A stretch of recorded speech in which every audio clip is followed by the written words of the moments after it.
Welcome to Healthy Cooking with Emily. I hope you enjoy cooking this recipe that is delicious and healthy too. It's easy and fun and great for beginners and kids who are looking for a quick and simple dish to make. On my channel, you will find other videos of recipes varying from crustless quiche Lorraine to chocolate chip clouds.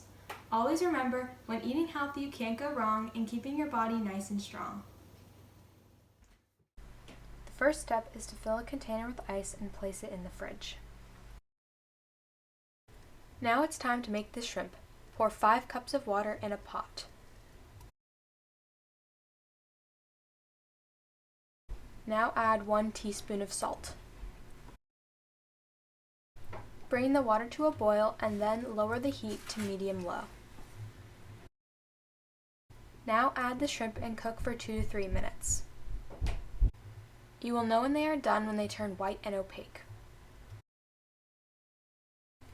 They cook very fast, so be careful not to overcook. This is what shrimp should look like when they're cooked. Now it's time to drain the water off the shrimp. I used a strainer, but you could also use a mess strainer, a colander, or a slotted spoon. Pour the shrimp into the container of ice that you previously placed in the refrigerator. Make sure all the shrimp are covered in the ice, and then put it back into the refrigerator. The next step is to cut up 1 celery stalk. Now cut up the cucumbers. The recipe says to use 2 medium cucumbers, but since I didn't have any of those, I used part of a large cucumber.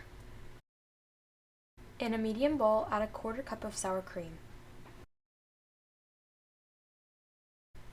Now add 2 tablespoons of mayonnaise.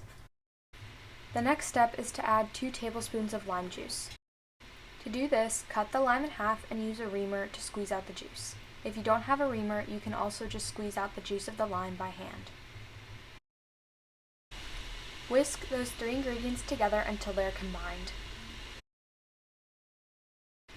Add the cooked shrimp, cucumbers, and celery to the bowl. Mix all of the ingredients together until the shrimp, cucumber, and celery are coated.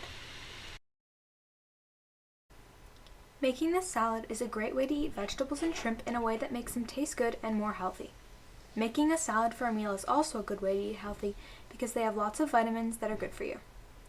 Because this recipe uses low-fat sour cream and light mayonnaise, it is healthier because it has less fat. When learning about nutrition and how to eat healthy, a good place to start is by looking at a food pyramid. In my opinion, the easiest one to understand and follow is the current one by My Plate. It shows recommendations for the proportions of each food group you should eat with every meal. As you can see, half the plate is for fruits and vegetables, and the other half is for grains and protein. People should eat 1 to 2 cups of fruit a day. Things that are in the food group are fresh fruit, canned fruit, frozen fruit, dried fruit, and 100% fruit juice.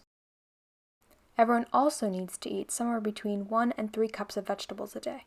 Some things that are in the vegetable group are fresh vegetables, frozen vegetables, canned vegetables, dried or dehydrated vegetables, and 100% vegetable juice. The next section of the plate is the grain section. You should eat between 3 and 8 ounces of grain a day. Some examples of grain are rice, cornmeal, bread, pasta, cereal, tortillas, oatmeal, and popcorn. Another important food group is protein. Foods that fall into the protein category are meat, poultry, seafood, beans, eggs, nuts, and seeds. In general, people should eat between 2 and 6.5 ounces a day. The last section on the My Plate diagram is dairy. You should eat less dairy than the other food groups. This is why the dairy section is represented in a glass next to the plate. You should eat somewhere between 2 and 3 cups of dairy a day. Some things that belong in the dairy food group are milk, yogurt, cheese, and calcium-fortified soy milk. Thanks for watching! I hope you had fun and enjoyed our time together. If you're interested, check out the other videos on my channel and take a look at my website. It's linked in the description. Don't forget, when eating healthy, you can't go wrong in keeping your body nice and strong.